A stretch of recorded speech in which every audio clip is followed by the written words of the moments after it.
Is it possible to discover a family's heritage by looking at a cemetery and at their graves, at the style and structure of their burials? It may be possible, and especially on the White River in the Ozarks. That's coming up.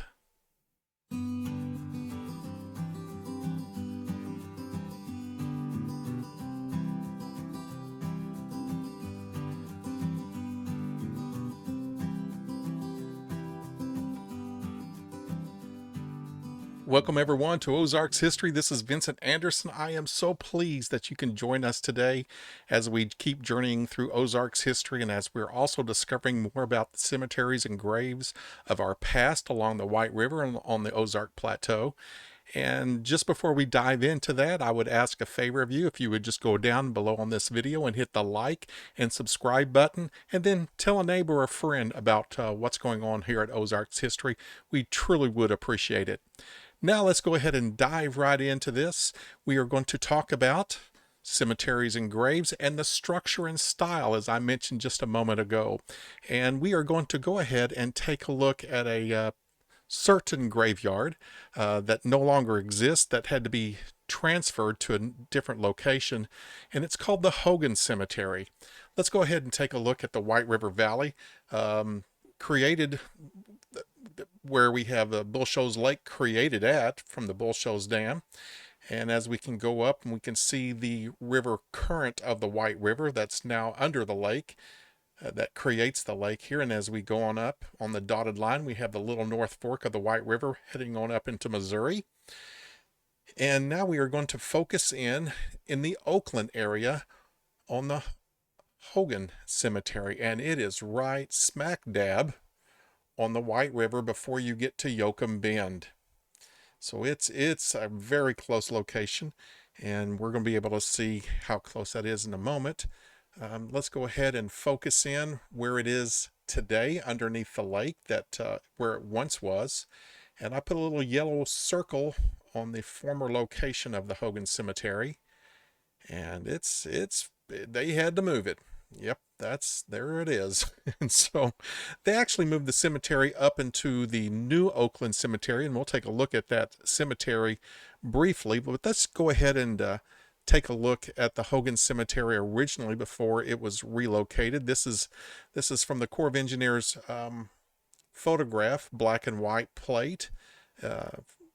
We have actually, it's actually a negative that was 4 by 5 inches. We digitized it, turned it into a black and white, and this is the one that we colored. You're going to see some staining around the edges, and that's water stains, water damage. There's only so much we can do with that, but that's okay. We are so blessed to actually have access to these negatives. And as we keep working our way on through, this would be the Hogan Cemetery. You can see some of the monuments already down. This is not because of somebody trying to desecrate the cemetery. This one's tombstone has been dislodged from its footing, and it's being they were preparing to transfer that stone out and move it to the new cemetery and get ready to disinter the body. And so we're going to be able to take a look at that stone today, and here it is. Major Hogan. And as you can take a look back and forth, there it is, and back and forth. So this is not the actual stones that snagged my attention. I remember growing up going to this Oakland Cemetery, the new Oakland Cemetery, and seeing this quite often. But around this tombstone are some other very unique tombstones. There's also a couple. There's a zinc alloy tombstone. As you can see, this tall one, that is not made of stone. That is a metal alloy, zinc alloy tombstone. Well, it's not a stone. It's a monument marker. I keep calling it a tombstone. This is Lucy Hogan, and this is once it's been transferred to the Oakland Cemetery. Still not the monuments I'm aiming for just yet, but this is just, you don't see often these zinc alloy monuments in the Ozarks. Very, very, very rare. There's actually happened to be two of them. But as you're taking a look here, look in the forefront and you're going to start seeing something a little unique. And I'm going to go ahead and list these off. On the back side, we have Lucy Hogan. Then we have McCager Hogan. And then we have Laura Hogan. All three of these people their bodies have been disinterred and placed up in the Oakland Cemetery.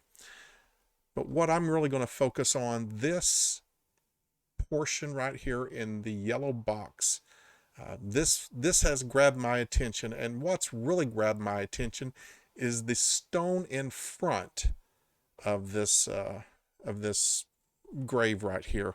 And as you can see, let's snag another picture a little bit up close. There we go. This marker is called a Discoid Neck Grave Marker. It's kind of a mouthful to say, or sometimes people just say a discoid marker. But it's just a unique marker. It's not often that you see these. And I remember as a little boy going to this cemetery, walking around this cemetery, it just looks like someone's head is sticking up out of the ground. It just kind of amazed me as a kid. And I just knew this cemetery was unique at Oakland because it had been transferred. But there's these monuments that have this head on it. And I've actually seen people take chalk and draw smiles on these faces, but that was way back in the 80s, 70s, and 80s.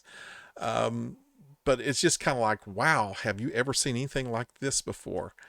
The grave that holds the body, it's actually called a stepstone grave, and it's mixed with this Discoid Neck Grave Marker. This is just so unique. And then we have the Corps of Engineers stake here with the two little nails and aluminum strip. And on the aluminum strip, there is a number. That number corresponds with who is buried in that grave.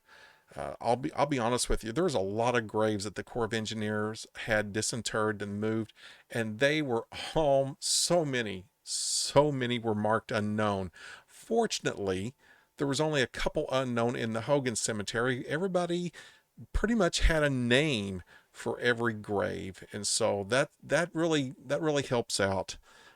Except there were a few that did not, but there were quite a few that did. And so we can go ahead and take a look here.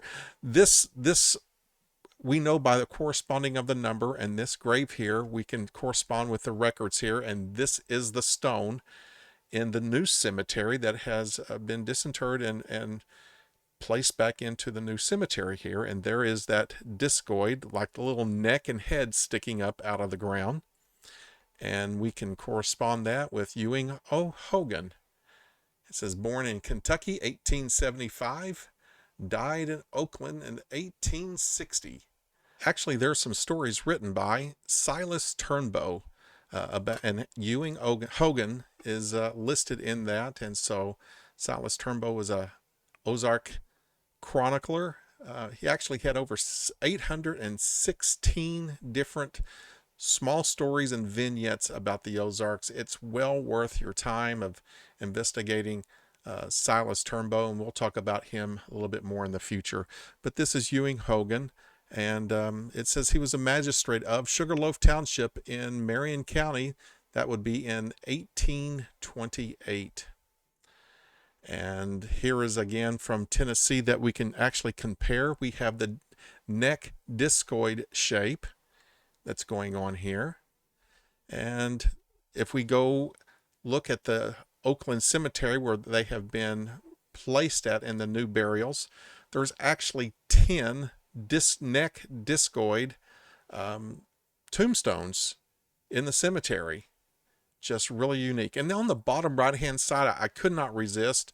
I remember these as a kid also, and they're still there. It's these large arrowhead pointed stones. Always just like, wow. they both used to be sticking straight up. The one in the middle on the bottom has been bumped probably by mowing the yard, the lawn of the cemetery. There's a book actually called A Shape in Time and Space, and it has to do with the shape of this discoid and where it comes from. This one is about the sampling in Illinois and where they actually came from. Honestly, folks, there are documentation, peer review literature, and we're going to get into that pretty soon, of where these actually come from and the idea comes from. They actually come from the Middle Ages, all the way from the UK into Scotland. Scottish heritage, it's here. And so these are not the Discoid Neck Discoid monuments. It was just not a concept in the 1800s. It goes back a few hundred years before the 1800s.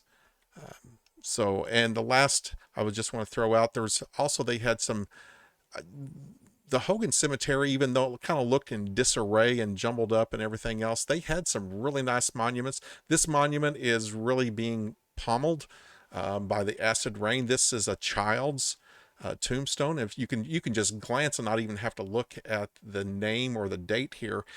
On the very top of this tombstone is a lamb, and every time you see a little lamb on top of a tombstone, you can automatically know that is an infant or a child buried there. And here's one more big, nice plate tombstone.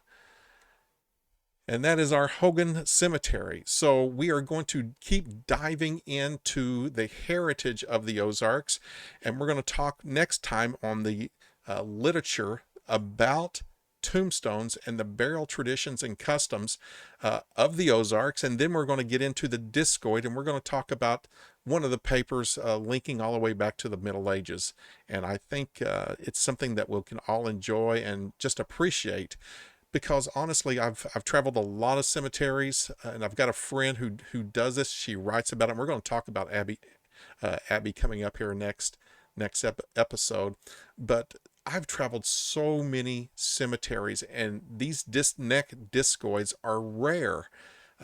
No one's going to be doing it. I mean, it's just not a custom that we do today, but they have a rare piece of history that's in behind that, and we're going to delve into that and enjoy that.